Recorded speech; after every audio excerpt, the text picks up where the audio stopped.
আজি আমি টেন্স শিকিম। টেন্স কেই প্ৰকাৰৰ? টেন্স 3 প্ৰকাৰৰ। আকৌ প্ৰতিটো টেন্সৰে 4টাকৈ ভাগ আছে। উদাহৰণস্বৰূপে প্ৰেজেন্ট টেন্স। প্ৰেজেন্ট টেন্সৰ 4টা ভাগ আছে। Present indefinite tense, present continuous tense, present perfect tense, present perfect continuous tense. হয়নে? অৰ্থাৎ আমি প্ৰত্যেকটা টেন্সৰে 4টাকৈ ভাগ পাইছো, হয়নে? এতিয়া আমি আজি present tense, present indefinite tense শিকিম। প্ৰেজেন্ট ইনডিফিনিট টেন্সৰ স্ট্রাকচার, গঠন, subject plus verb plus object, হয় না? হয়। ইয়াতে লিখিছো এটা নোট। নোট 1, অভ্যাগত কাম, দৈনন্দিন করা কাম আদি বুঝাবলৈ প্রেজেন্ট টেন্স ব্যবহার করা হয়, প্রেজেন্ট ইনডিফিনিট টেন্স ব্যবহার করা হয়। বাক্যটা যদি অভ্যাগত চোৱা, অলৱেজ, ৰেগুলাৰলি, এইবিলাক যে থাকে অভ্যাগত বাক্যবোৰ প্ৰেজেন্ট টেন্সত হয়। তো দেখা আছে জানা, অলৱেজ থাকিলে often, sometimes, usually, generally, regularly, daily, once in a day, once in a week, once in a month, once in a year, every day, every week, every month, এইবিলাক থাকিলে বাক্যটো, এইবিলাক এডভার্ব থাকিলেই কব এইটো টেন্সটো present indefinite tense. Direct present indefinite টেন্সত লিখি দিবা, বুজিছা না? বুজিছা? এতিয়া চোৱা, মই এটা ৰুল লিখিছো। ৰুল 1, বাক্যৰ সাবজেক্টটো যদি থাৰ্ড পাৰ্সন সিঙ্গুলাৰ নাম্বাৰ হলে তেন্তে ভাৰ্বৰ লগত এজ বা ইয়েজ যোগ হব। মানে বাক্যৰ যোনটো সাবজেক্ট থাকে সেইটো যদি থাৰ্ড পাৰ্সন সিঙ্গুলাৰ নাম্বাৰ হয় তেন্তে ভাৰ্বৰ লগত এজ বা ইয়েজ হব।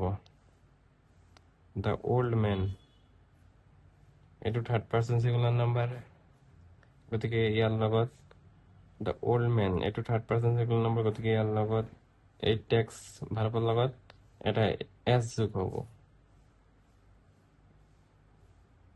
The old man takes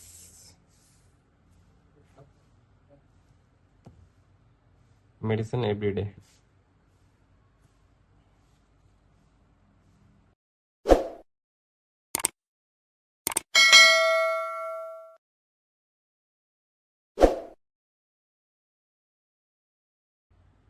এতিয়া ৰুল 2,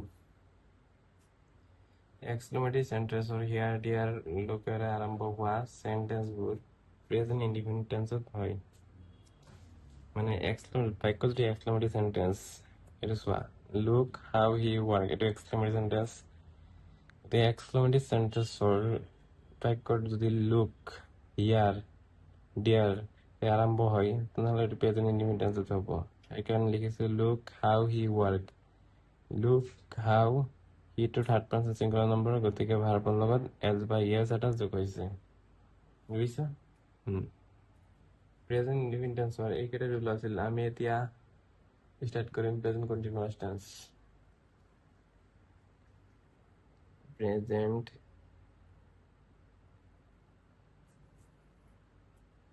কন্টিনিউয়াস,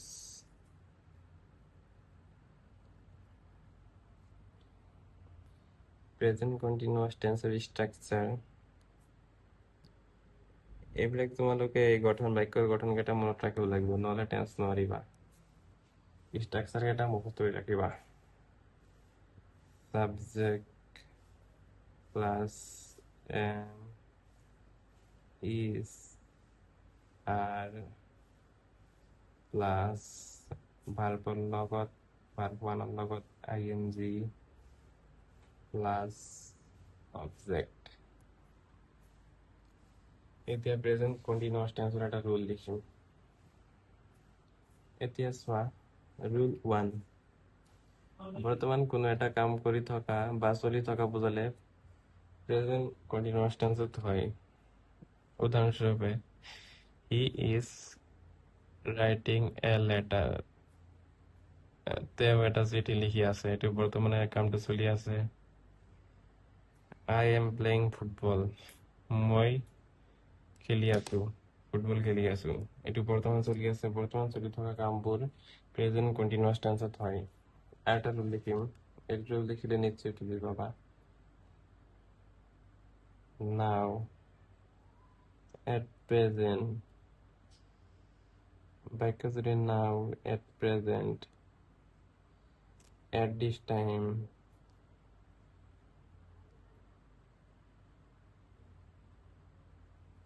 এটা ৰুল লিখি ল'বা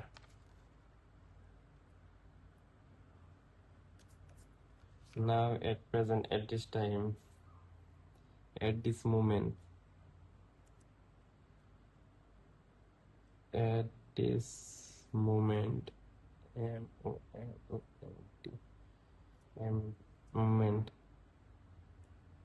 now at present at this time at this moment বাক্য যদি থাকে যতে থাকিব সেইটো বাক্য প্ৰেজেন্ট কন্টিনিউয়াস টেন্সত হ'ব ডাইৰেক্ট প্ৰেজেন্ট কন্টিনিউয়াস টেন্স লিখি দিবা এটা এক্সাম্পল দি আছো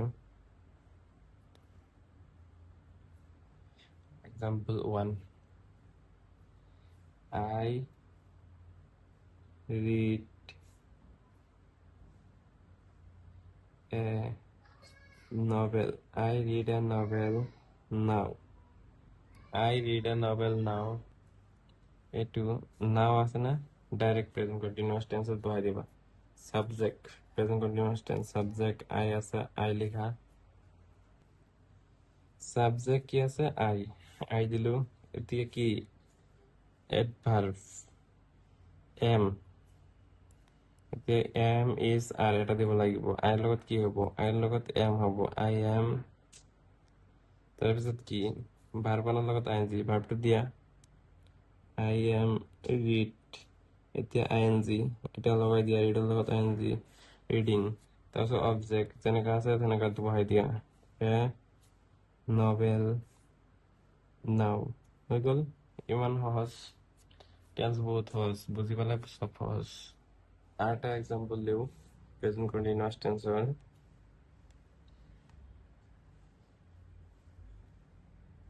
দেখা পাই আছে না দেখা পাই আছে দে আর নাই দে repair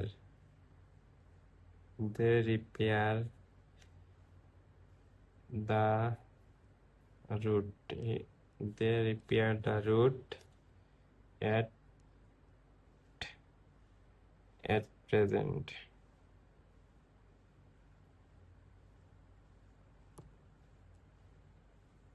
এতিয়া ইয়াত at present আছে না আছে at present থাকিলে এটা ডাইরেক্ট প্রেজেন্ট কন্টিনিউয়াস বলি লিখে দিবা প্রেজেন্ট কন্টিনিউয়াস সাবজেক্ট থেকে ফরমেশন টু কি আছে সাবজেক্ট প্লাস এমিসার প্লাস ভার্বের লগে আইএনজি প্লাস অবজেক্ট সাবজেক্ট দে তারপর কি এমিস আর এতে কি হবে আর হবে দে আর তারপর কি ভার্বের লগত আইএনজি রিপেয়ারিং দে আর রিপেয়ারিং the route এতিয়া কি অবজেক্ট ডাইরেক্ট অবজেক্ট গোটেইখিনি বহাই দিয়া the route they repairing the route at present হৈ গ'ল বহুত ইজি আৰু এটা এক্সাম্পল চোৱা she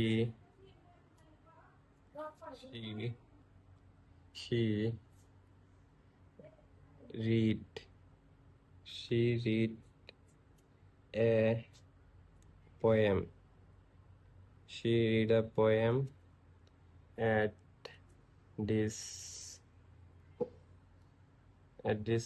moment ইয়াতে চোৱা at this moment আছে না আছে ডাইৰেক্ট প্ৰেজেন্ট কন্টিনিউয়াস টেন্সৰ ফৰমেশনত লিখি দিবা কি আছিল সাবজেক্ট সি তাৰপিছত ভাৰ্বৰ লগত আই নাই সাবজেক্টৰ পিছত এম ইজ আৰ সি লগত কি হ'ব is present singular number is হ'ব সি ইজ ভাৰ্বৰ লগত কি ING she is reading a poem. She is reading a poem at this moment.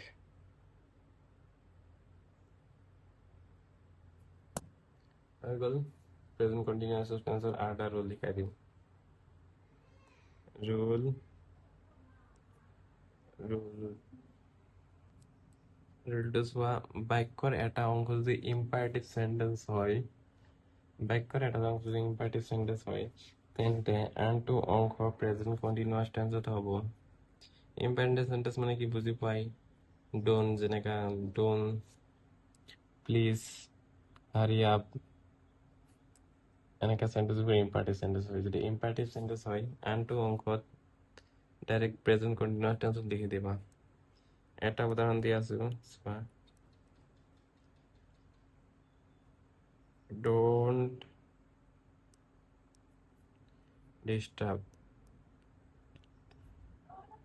don't disturb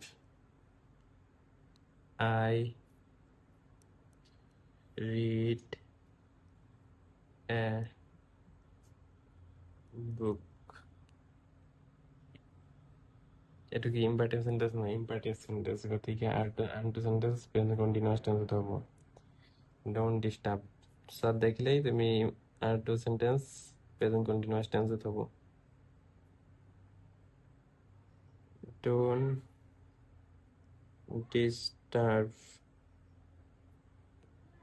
দিলা I subject plus m is r I লগত কি হ'ব m তাৰপিছত ভাৰ্বটোৰ লগত ing I am reading তাৰপিছত অবজেক্ট a book হ'ল আৰু এটা এক্সাম্পল চোৱা hurry up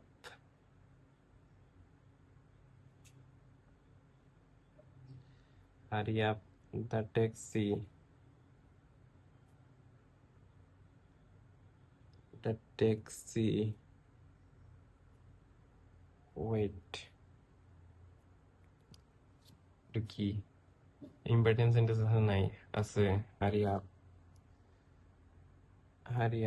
up থাকিলে present continuous direct present continuous এটা মনত ৰাখিব লাগিব hurry up the taxi subject তাৰপিছত কি m is r taxi লগত is হ'ব is ভাৰ্বৰ লগত ing waiting the taxi is waiting হৈ গ'ল এইবিলাক ডাইৰেক্ট তোমাৰ বৰ্ডৰ কুৱেশ্যনত আহে ডাইৰেক্ট উঠাই দিয়ে চেন্টেন্সবিলাক তাৰপিছত আৰু এটা ৰুলছ হোৱা